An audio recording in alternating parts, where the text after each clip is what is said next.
La carrosserie résiste parfaitement aux conditions d'usage domestique, et même sur les exemplaires des premières années de production, à l'exception de ceux qui ont été accidentés et mal restaurés par la suite, il est impossible de trouver de la rouille. En général, la corrosion n'est pas quelque chose à craindre lors du choix d'un 70. Une attention particulière doit être accordée à l'état des zones de déformation particulières du corps. Le fait est que pour atteindre des indicateurs de sécurité élevés, ce modèle utilise des éléments de carrosserie jetables, chargés d'absorber l'énergie d'impact en cas d'accident, qui sont presque impossibles à restaurer. Bien que les coulibins domestiques puissent donner à une voiture endommagée une apparence décente, et grâce à des solutions de conception extraordinaires, soudage de pente faite maison et autres délices, veillez à ce qu'elle ne tire pas lorsqu'elle se déplace dans un sens ou dans l'autre. Néanmoins, un tel véhicule ne conduira jamais normalement, son comportement dans certaines situations routières peut être carrément dangereux.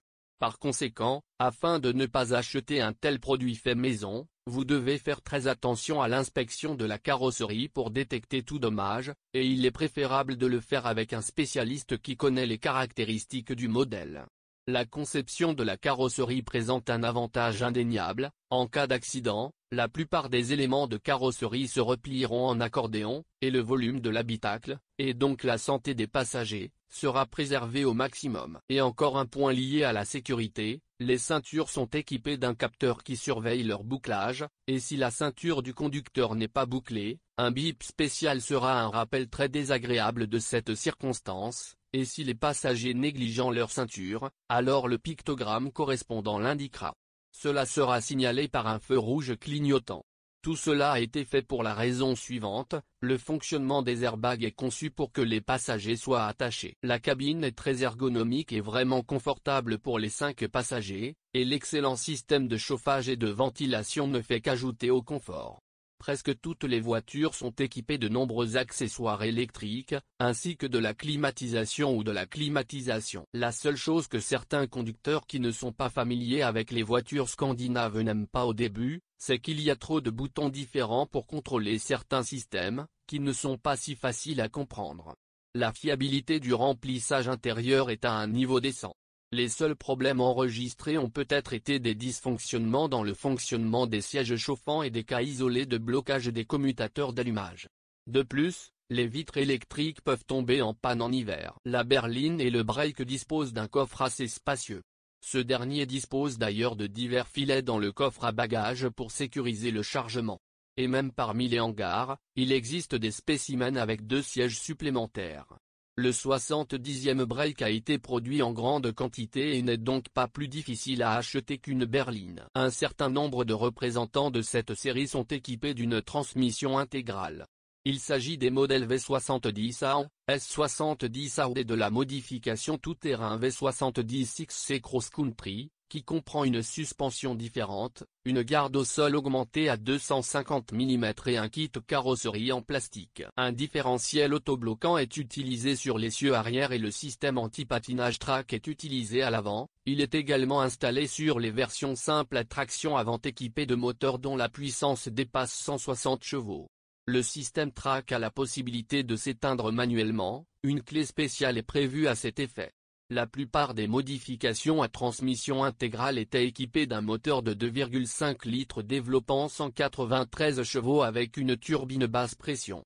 Aucun défaut caractéristique n'a été enregistré dans ces presque SUV, et les problèmes de leur transmission sont dans la plupart des cas le résultat d'un mauvais fonctionnement, car certains conducteurs pensent que si leur voiture est équipée d'une transmission intégrale, elle peut non seulement conduire sur la route. Par conséquent, il convient de garder à l'esprit que la transmission de ces modifications est très complexe et que sa mise en ordre coûte un joli centime. Le modèle était proposé avec plusieurs options pour des moteurs à essence de 2,0 litres d'une capacité de 126 chemins, pratiquement introuvables sur notre marché, 2,5 litres 140 A, et 2,4 litres 140 chevaux.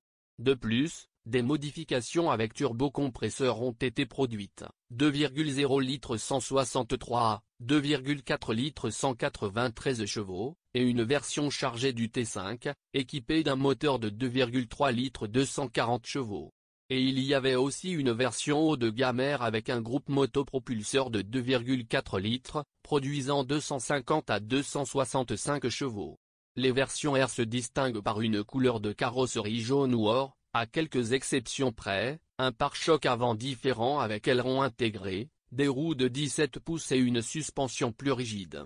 De plus, les années 70 étaient équipées d'un turbo-diesel Audi de 2,4 litres développant 140 chevaux, mais trouver une voiture qui en est équipée est assez difficile. Il convient de noter que tous les moteurs sont à 5 cylindres et se caractérisent par une fiabilité et une durée de vie élevée. Eh bien, les turbines elles-mêmes doivent être remplacées après 150 à 200 000 km. Les problèmes possibles qui surviennent avec les groupes motopropulseurs incluent la contamination des bus d'injection, la défaillance des capteurs, cela s'applique principalement aux capteurs de cliquetis, de régime de ralenti et de débit d'air, et la fragilité des supports de moteur, qui pendant la conduite active, il faut les changer après 100 à 120 000.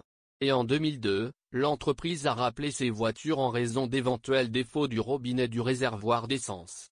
Ce défaut s'est manifesté de la manière suivante, une voiture garée en légère pente, avec un réservoir d'essence. À moins du quart plein, il pourrait refuser de démarrer. Une transmission manuelle ou automatique à 5 vitesses peut être installée avec n'importe quel moteur. Ayant les modes suivants, sport, hiver et économie.